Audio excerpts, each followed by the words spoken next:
All right, people. So I'm here with the Q&A part. I think it's part 10. I've been doing a lot of these. Haven't got to doing one though as of late. Just been kind of busy, but I'm finally here doing one. If you have any more questions, ask me on Twitter at WWEHeelPunk or at Ruthless Rant, or you can comment them below. But make sure to specify that the questions are for the Q&A, so I know they're for the Q&A. So, but yeah, I apologize. I have been not doing these videos as of late, but I will try better to get caught up and do them more frequently. But here we go. This guy asked me, "What's your match card for SummerSlam?" Well, that already happened, so it's pretty hard to answer that one. What's your match? What's your dream match card for Mania? He asked me what's your match card? Does he mean dream match or predicted? I'm just gonna say my what I would do if I was Vince McMahon. Some of the main match. I would do Undertaker versus Cena. Like who does Undertaker have to face? Yet. He's faced a lot of people, and I think Undertaker versus Cena would be the best match. To have probably. Undertaker Cena. I'd probably do with Brock Lesnar. Maybe if Daniel Bryan. I know Bryan's been cleared, so I'd probably do Brock versus Daniel Bryan. I think that would be a pretty cool match there. And who knows about Seth Rollins too? Will he be ready to compete? I wouldn't mind seeing Triple H versus Seth Rollins, but I mean, would we even have time to build for that feud? So it's hard to kind of, like, who do I have to deal with here? What kind of wrestlers do I have to deal with? And Seth Rollins is definitely questionable for WrestleMania. So I would definitely put some of the more talented people on the higher up on the card. Like Kevin Owens, Ziggler, Adrian Neville, talented people like that. And I would not put people like Cena, or I would not put people, Cena, at least Cena's a decent wrestler, but like people like Orton, Sheamus, people like that just have zero talent whatsoever. I mean, it's ridiculous how they're, Roman Reigns, it's ridiculous how they're in the main events. Do you watch basketball? And if you do, who's your favorite team? I don't really watch basketball too often, but I do root, since I am from Michigan, I do root for the Pistons. If you had the money, would you buy an expensive sneaker if it looked good and was great for sports? What kind of fucking question is that? But anyway, actually I do have the money if I wanted to waste money on shoes, but no, I do not. Do you hate the fact that some people buy shoes just because they're expensive? No, I mean, it's their life, it's their money, right? I think it's stupid to do that, but it's their life. Would you want Hulk Hogan and Stone Cold Steve Austin to cut a promo at WrestleMania 32 in the main event? Let me answer that first part. Not really, because they just cut one at WrestleMania 31. So why would you want them to cut another promo? No, I wouldn't. It would be cool to see them both there, but like, why would they do the same thing as they just did? In the main event for WrestleMania 32, would you want it to be Shawn Michaels versus Daniel Bryan? Yeah, I don't know. It depends how, in shape Shawn Michaels is.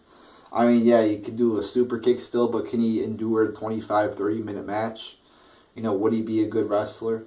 Hypothetically, it sounds like a good match, but there's a lot of questionable, things there.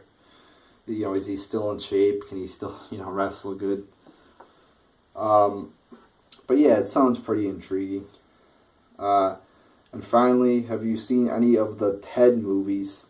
I saw the first one. I think, I don't know. It's kind of a stupid concept. I thought it was kind of funny. I don't really remember too much about it. The movie with the teddy bear. Yeah, I did see the first one, but I thought it was pretty funny. But I don't remember it being like great or anything like that. I don't know. All right, next one. Do you think if Rob Van Dam comes back to the company, they'll let him become World Heavyweight Champion? No, he's too old. There's no way that they're going to put the belt on him. That's pretty crazy to put the belt on on Rob Van Dam. I mean, and they've just really put him, when he's come back, they put him in like jobber matches. He's like a mid-carder at best when he comes back. So no, I don't think they'll ever give him the belt. So let me just count out how many. I try to do 10 questions per Q&A here. So I've done one, 2, 3, 4, 5, 6. All right, 7. All right. If you were Vince McMahon, who would you make the face of the company and top heel of the company? Who would I make the face of the company? You know, probably at this point, again, it's like questionable. Like, how bad of injury is Daniel Bryan's injury really? Do I have a, you know, things like that.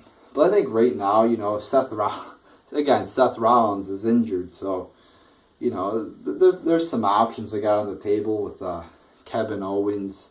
You know, it's not like, you know, you just decide one day, oh, Kevin Owens, I'm going to make him the face of the company, the next day he's the face of the company. You got to phase it in over a period of many months.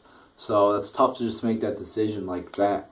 So, and you know, and if you start building up a guy like Kevin Owens, and say he starts wrestling, you know, less quality matches, you got to cut the plug.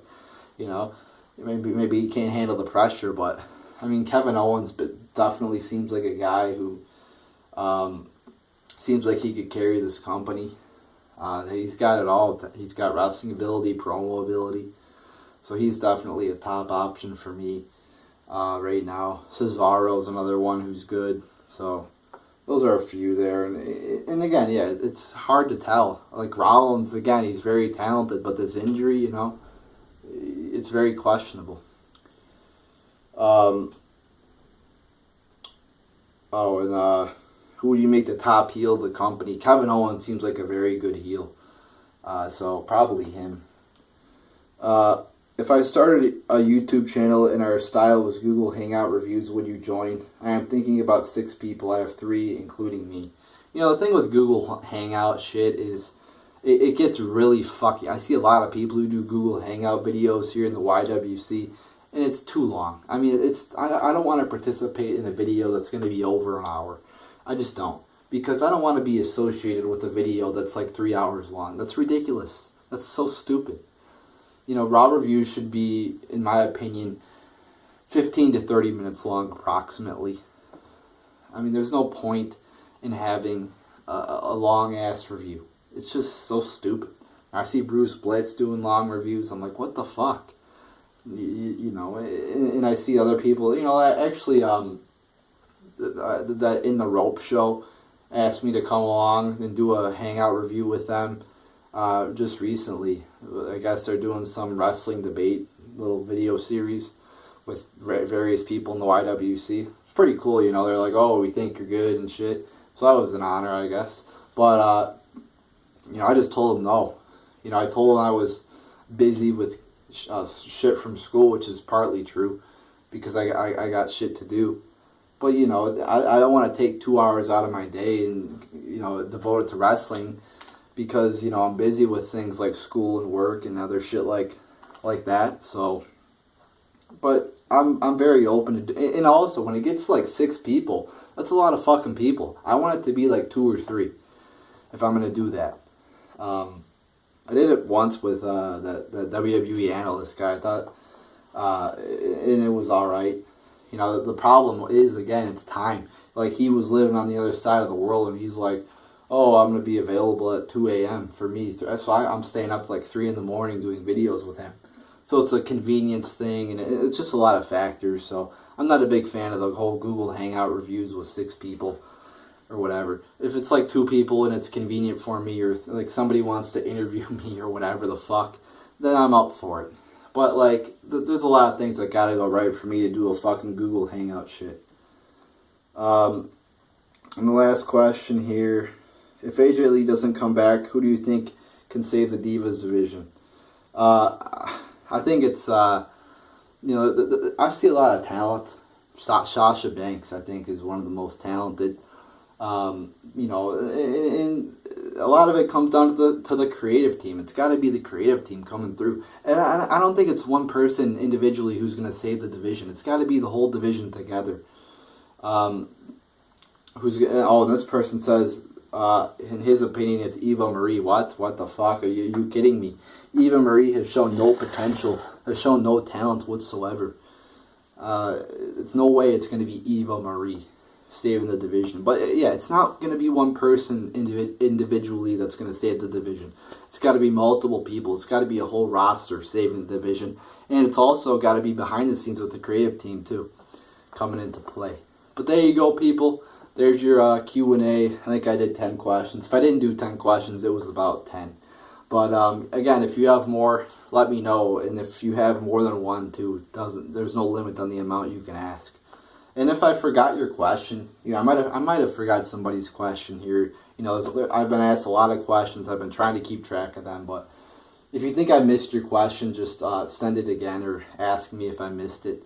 I don't know if I have. I'm pretty sure I've gotten them all. But anyway, there's Q&A part 10, and more Q&As will be on the way too. I've gotten a lot more questions, and don't hesitate to ask any questions you have. And please, no dumb questions either. I've been getting questions about like cricket and shit like. Please, no cricket. I don't watch cricket. Don't ask me. Ask me basic questions. All right. So there you go, people. There's another episode of the Q&A.